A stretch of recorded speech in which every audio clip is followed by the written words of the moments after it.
guys, it's Manager Kylie, and in today's video I'm going to share with you all the information about the different positions and their roles that they play on the ice in hockey.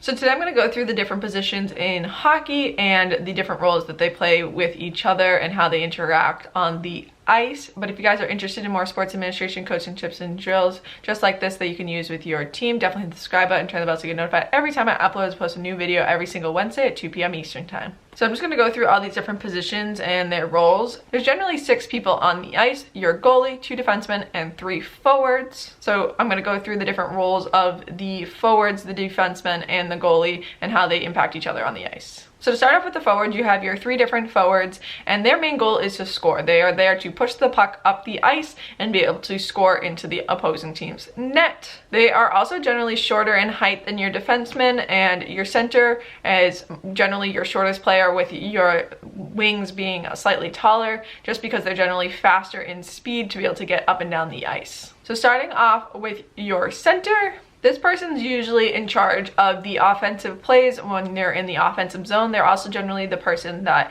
is getting the puck up into the offensive zone as they play in the middle of the ice. They generally have a good hockey IQ and are able to understand where they need to get the puck and are understanding where everybody else is on the ice and what's the best play to make.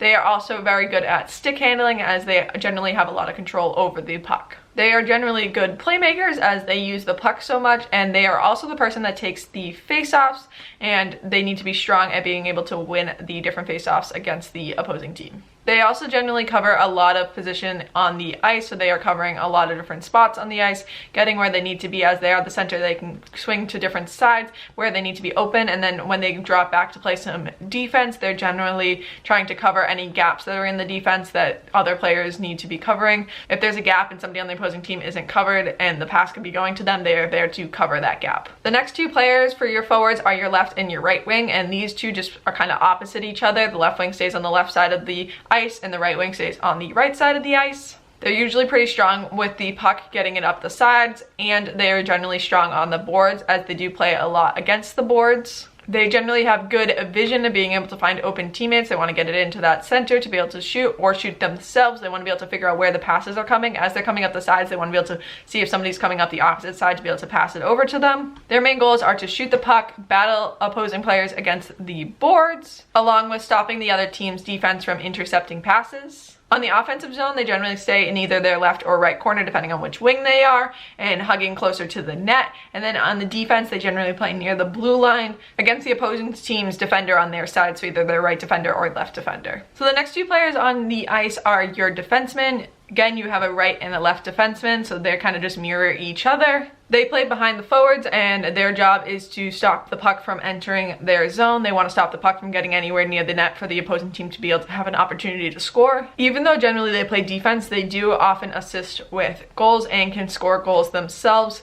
On the offensive zone, they generally play around the blue line, so they do have that ability to pass it into their teammates or try to shoot the puck themselves. They are generally good skaters, especially at going backwards, as generally they are skating backwards with the opposing player skating forward at them. And they usually are very good at reading the other team's plays, understanding where the other team's going to send the puck and which players are going to receive the puck, and understanding, okay, these people are coming up this side, they're probably going to use this certain type of play to be able to get the puck near the net, so they need to really understand the other team's plays and how the other team's going to run the puck. And then when they're in the defensive zone, they generally do stay in the corners against the opposing team's wings, and then you have your other players, so you kind of all match up. There's a lot of matchup in hockey where it's 5-on-5 and people don't stay on one side. Some other sports, you obviously, the defense stays on one side. There's a lot of matchup that happens in this, and understanding which player you're kind of covering. And then the last player on the ice is the goalie, and this is obviously your last line of defense. They are the ones in the net, making sure this puck doesn't go in the net. They are generally very good at covering the full net. They try to be big and